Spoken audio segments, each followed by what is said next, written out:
Tonight, increased worries about the spread of the bird flu, this time along the Outer Banks. It comes after a number of pelicans and other birds were found dead in a nesting area near Cape Hatteras. North Carolina's Wildlife Resources Commission responded to Corajun Island, where they found hundreds of dead birds. They saw approximately 292 dead brown pelicans, 66 dead gulls, one dead loon and one dead dovekie, unfortunately. According to Turner, the avian flu first emerged in 2012, becoming endemic, meaning it is here to stay. It's now permanently in our wild bird populations, and so we are expecting to see, cases of avian influenza every fall and winter. The virus can be transmitted to humans, though experts say such cases are rare. We've had, I think, approximately 77 cases in the U.S. in humans. All of these cases have been due to contact with domestic animals, though. So those dairy cows that you may have heard that contracted the strain of influenza, or poultry. A zoo in Connecticut says it's taking extra steps after a goose tested positive for bird flu. The Beardsley Zoo in Bridgeport says the goose was found dead Tuesday on zoo property. It euthanized birds that may have had contact with infected birds, but birds in nearby exhibits are quarantined. The zoo has also temporarily closed the farmyard and outdoor aviary. Colorado Parks and Wildlife says an avian virus is causing a significant die-off of an invasive species in the lower Arkansas River Valley near La Junta and Rocky Ford. CPW said officers in the region are receiving a high volume of calls about hundreds of non-native Eurasian collared doves that have died recently. CPW sent 2 dead doves tested positive for avian paramoxavirus. One, it's different from the influenza viruses that have circulated in recent years, and humans generally are not affected by it. Growing concerns tonight about bird flu on Long Island. This after a very disturbing discovery on a beach. Dozens of birds have been found dead in the Suffolk County hamlet of East Patchogue. There are new concerns on Long Island this afternoon, where dozens of dead birds are now being tested for bird flu. Yeah, the birds include ducks and geese, and they were found on a beach in East Patchogue. Eyewitness News reporter Stacey Sager joins us now live from there with the very latest. Stacey. Well, this community is called Patchogue Shores. It's along the Great South Bay here in Suffolk County. But this week, residents were very disturbed by what they were seeing along the shoreline. Take a look. As you can see, birds, there are actually as many as 40 of them right now. Dead birds, dead ducks, dead seagulls, and other wild birds that just line this shore. It is suspected to be bird flu, and state health officials are now investigating. Tim Jones says it all started on Tuesday when he was collecting sea glass here at Patchogue Shores with his wife, baby, and toddler. I was ahead and I saw a black and white body there, and I thought it was a pufferfish because we have had pufferfish wash up. So when I went to look at it closer, I was like, that is not a fish, that's a duck. The beach and wildlife here, an integral part of this community with 257 homes and plenty of young children and pets. So Tim immediately called the New York Department of Environmental Conservation, also Cornell University's Wildlife Health Lab, and the Audubon Society. From the response, it seems like his was one of many calls. I think they're working on it because they did seem pretty adamant. They did have reports up and down this slight area. The DEC has told the public, if you see this, you should assume it is bird flu. According to Cornell, 37 counties are now affected by it, statewide.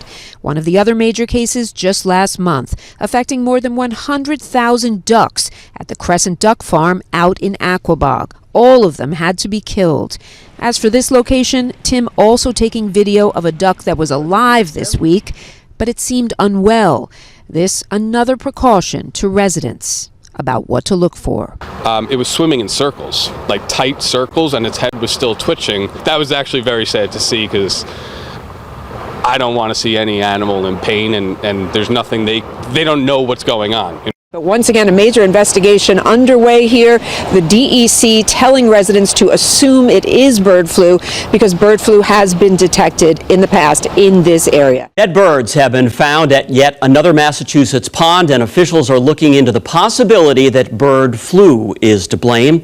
A dead swan and goose were found at Bruce's Pond off Apsley Street in Hudson, drawing the town's animal control officer and health department to the scene.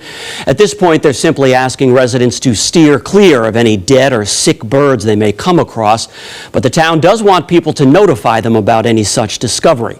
Officials in Hudson say they'll have the birds tested, but stress there is very little risk to the public. Tonight, bird flu fears are high across this nation. Many dead wild birds have been spotted around southeastern Massachusetts, including these ones in Plymouth earlier this month. Carcasses can be seen floating in the water. They always be there. They usually be flying to go to a warm spot, but I've been seeing them there. It's an unsettling sight, and people are taking notice. Watching the birds eliminate piece by piece is even worse. City leaders believe bird flu is to blame. Mass Wildlife has been busy collecting specimens around the state, with hundreds of sightings in the wild. Current Massachusetts cases are primarily located from Greater Boston through the southeast portion of the state. Taunton's fire chief says this Friday, firefighters will team up with animal control to dispose of dead birds around the city, including those around Lake Sebastian.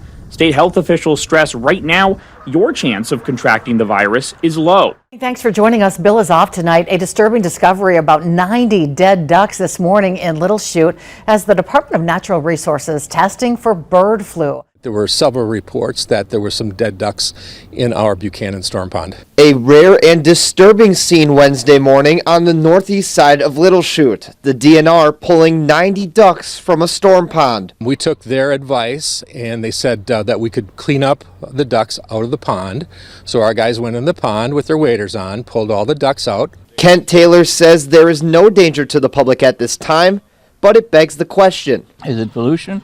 Or is it bird flu? I like to know what it is. The DNR took samples from 6 of the dead mallards from the storm pond. They tell us we may not see the results of those tests, though, for a couple weeks. Their biologists came out and explained to us that it looked very similar to what they had seen elsewhere in the county, particularly over in Kaukauna most recently. And he said it looked like it would be associated with the avian bird flu. Despite the unsettling scenes, Taylor says the village will continue to monitor the storm pond and take additional measures if dead birds keep turning up. That pond has harbored as many as 1,000 to 2,000 waterfowl most recently because it is open. The dead mallards were disposed of at the Outagamie County landfill. At this point, Taylor does not believe that there is any danger to the public. Good evening. Thank you for joining us. I'm Jeff Herndon. Julia Thatcher has the night off. Thousands of wild birds dying off across the state. Wildlife disease experts suspect bird flu is the cause. KSN's Zena Tahir explains the deaths are mainly around reservoirs, but the Department of Wildlife and Parks says everyone should be cautious. Wildlife experts say at some reservoirs like Jeffrey Energy Center, they're estimating as much as 1% to 2% of their birds are dying off from this disease, especially with deer hunting season coming along. They say there are precautions people should be taking around birds to prevent spread. These are birds found dead at Cheyenne Bottoms this season due to suspected bird flu. A bird doesn't have to look sick to carry the virus. There's a lot of them are probably carrying that virus without symptoms. And so you really can't say, oh, I got a bird that doesn't have it in my hands. Wildlife Disease Program Coordinator Shane Hastings says since November, bird flu cases have grown. Deer season underway, people could run into sick birds while hunting. This is not something that we need to be carrying around and taking into our houses. Any sick wildlife for that matter. Leave wildlife where it is and report it to Wildlife and Parks. He says even if no sick birds are found, changing out of hunting clothes before handling any farm birds is important. You can't wear dirty clothes that you've used for hunting into these pens or you'll give it to your birds and they all die. For bird watchers like Joseph Baca, the USDA doesn't recommend removing backyard feeders to prevent bird flu unless you also keep poultry. Anywhere birds congregate, you can have an increased chance of them passing diseases to each other. But they'll congregate naturally in the wild, any food source. Although the dead birds being found in Kansas now are mainly geese close to reservoirs, Baca says he still recommends some safety measures. Use gloves, maybe wear a mask as you're cleaning that feeder and things, and you should be just fine. Hastings says if you see a sick bird, call a KDWP office to report it. Symptoms of bird flu include walking in circles. Birds who are sick also bob their heads a lot and have nasal discharge. They also won't walk away if you approach. They may just lay down and allow you to pick them up. A wildlife disease expert says in light geese pictured here, bird flu can actually be beneficial. We don't have enough hunters to reduce the light goose population. And the mid-continent light goose population, the last I heard, was around 6 to 7 million birds, and it's too many.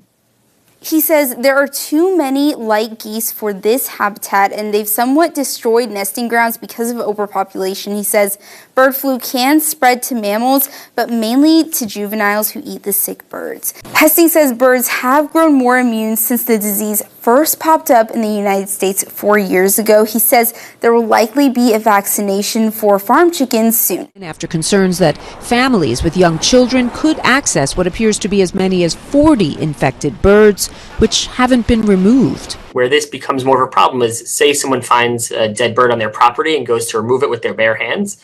That's high risk. That would be concerning. Health officials say bird flu is currently not transmitted between humans, only from animals to those who've handled them. But the Suffolk County Health Department is still asking residents in this area who have any flu-like symptoms to contact their doctors. It was only last month another major case of bird flu at a duck farm in Aquabog wiped out an entire business. More than 100,000 birds had to be killed. As for this case, Tim Jones, who first spotted the birds on Tuesday, also took this video of a bird who was alive but showing symptoms it was unwell, so people know what to look for and steer clear. It was swimming in circles, like tight circles, and its head was still twitching. It's just a sad situation. Here along the Great South Bay, you can see all the wildlife. You can see just how much is at stake. We're told this beach will remain closed to residents, many of them small children, as the state's Department of Environmental Conservation continues to investigate.